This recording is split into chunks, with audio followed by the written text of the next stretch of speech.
All right, guys, there's a rumor going around. Uh-oh. With real reporting behind it. For real? Ooh. That Jaylen Brown Okay. could be on the move.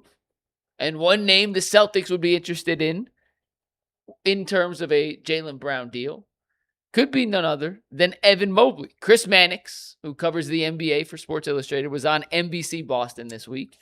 And Chris Mannix, who was the first to report the James Harden for Darius Garland trade, had this to say about a Jaylen Brown, Evan Mobley potential swap. Take a listen. Jaylen Brown is truly available and what the asking price for him is going to be. But the Celtics, I believe, are listening to those calls and are, thinking up their own trade matches of their own. I spent some time this afternoon talking to different teams about what might the Celtics be interested in. And the name and the team that came back to me a lot was Evan Mobley and the Cleveland Cavaliers. Mobley's one of those guys that could fit the archetype of the type of player that the Celtics are looking for. Now, if it is a deal they're interested in, is a complicated deal to make because the Cleveland Cavaliers are a second apron team and there are a whole bunch of different rules that go with being a second apron team, including the need to match dollar for dollar value with the player that goes out. That's just mathematically impossible, it seems like, in this moment. But that's the name, Trenny, that people keep coming. Jason, are you surprised that Mobley's name is now circulating around the Jaylen Brown waters? And we know the reason the Cavs, or at least we think we know the reason the Cavs wouldn't put him on the table for Giannis was due to the fact Giannis wouldn't sign a long-term extension, was entering the final year of his deal. Jaylen Brown has 3 years under contract, total team control, no options, no player option, 3 more years under control, and he is entering, or in his prime, not entering his prime. He is currently in his prime. We've talked about it before. Is that a deal you'd make? But are you more surprised that Boston may be thinking that's the player they'd want to get back if they do move on from Jaylen Brown? No, I mean, I think Evan Mobley has a lot of trade value around the league. I know he keeps getting poo-pooed on our set for months and years at a time, but months and years. I think he's got a lot of value around the league. I don't know that we can say with certainty that the Celtics want Evan Mobley, but I will answer this the same way I've answered questions about Evan Mobley trades for the last year. What does Donovan want? Especially with Donovan, if Donovan's not going to sign the extension this year, are you really going to move a player that he wants to play with when you're anticipating him to sign the extension next Jason, year? let me ask you a question on that. Yeah. Does it matter that Donovan and Jaylen Brown are very, very, very close off the court? Again, what does Donovan want? I'm not saying I need Evan Mobley on this team. I'm saying, what does Donovan want? If I'm not saying Donovan's the GM of the team, but I can assure you there's going to be a consultation on something like that. And if Don says, yeah, I'm cool with that, all right, well, let's explore this. If Donovan pounds the table and says Evan Mobley is the key to winning the championship, you're probably not going to entertain that conversation. It's going to go back to, I know Tyvus said yesterday he'd rather trade Donovan for Jaylen Brown. Well, I would too, but that's not realistic. I don't think Boston would ever do that for the same reasons people would rather trade Donovan, the same reasons Boston don't want him. Right. It would have to be Evan Mobley in an instance like this. And I just think it goes back there. What does Donovan want? Jason, real quick, then I want all three of you guys to chime in on this. In a world, just imagine this happens. Just imagine this goes through. Yeah. Could a trio of Jaylen Brown, Donovan Mitchell, and James Harden exist together offensively? So I'm glad you mentioned this because to me, I think the big question is not whether or not, okay, they could do it or would you do it. It's, okay, if they do actually make this move, does that make the Cavs good enough to win the championship? That's the first thing you got to examine. Okay, if you got Jaylen Brown, you got Mitchell, and you got Harden, and then you got, I guess, Jared Allen still there. Is that core four good enough to win a championship?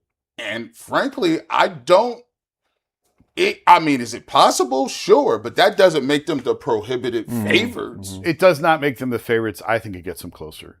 I would do the deal. And I've been as staunch of a Mobley defender as Mike and I have both taken a lot of bullets over the years defending him. But I would. It's rare for me to say, yeah, I would do that deal. I think I would do that deal. Yeah, I would do the deal. Gee, like tomorrow. How do you match up these salaries though? The guy makes $60 million. You'd have to wait till you get to the new league year. You'd have to redo Harden's deal, get out of the second apron. Yeah. And I don't know all the levers you have to pull beyond that, but that's step 1 and 2.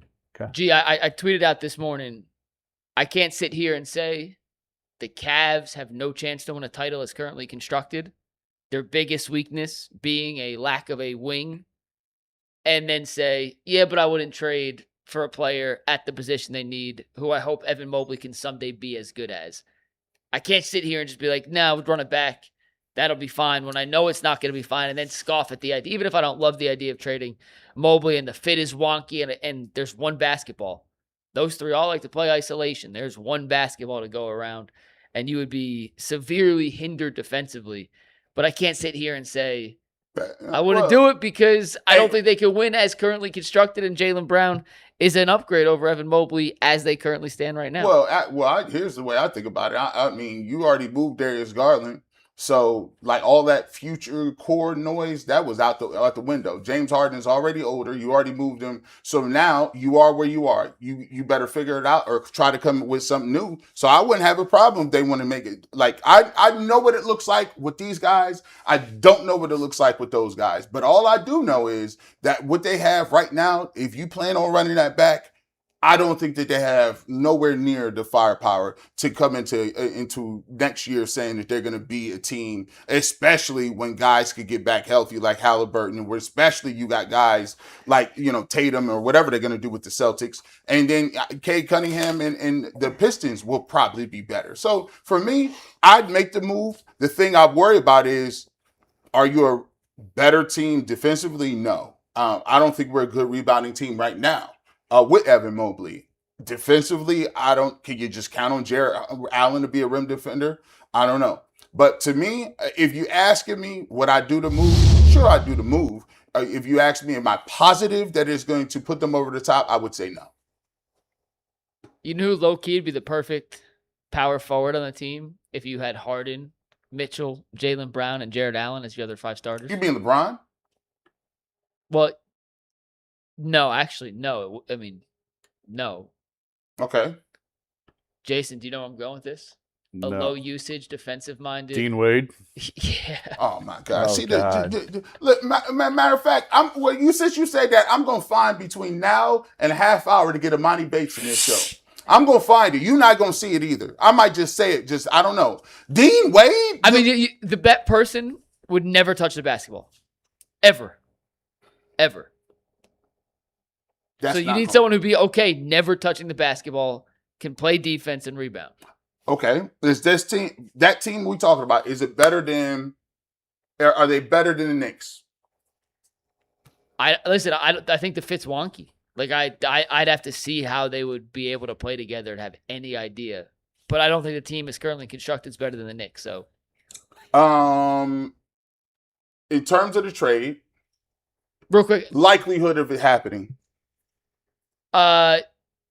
Mannix reported that the Celtics are interested in Mobley. There was no talk about, are the Cavs interested in trading Mobley? Would the Cavs do this? This was all coming from Boston's side. So take it with a grain of salt. When you look at Brown's contract, he makes a lot of money.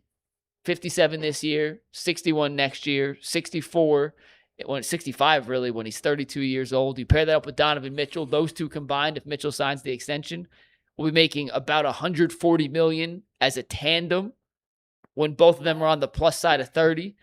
It's not a slam dunk, but I'll go back to what I said earlier. I can't sit here in full transparency and say, I don't think the Cavs can win a championship as currently constructed, and then scoff at the notion of trading somebody to bring in a player who is better than the player they'd be trading out. You know what I'm saying? But I can't. I'd be a hypocrite. I also want to point out that for all of the slander Evan Mobley has received over the last however many years, Oklahoma City and Boston seem pretty interested in him, and those are two about the best front offices in the NBA.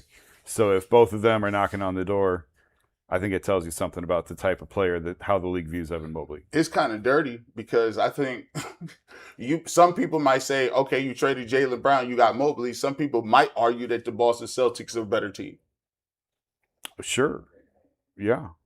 Because you still got Tatum. And these guys still with Mobley, like that's a Tatum and Mobley together. Defensively?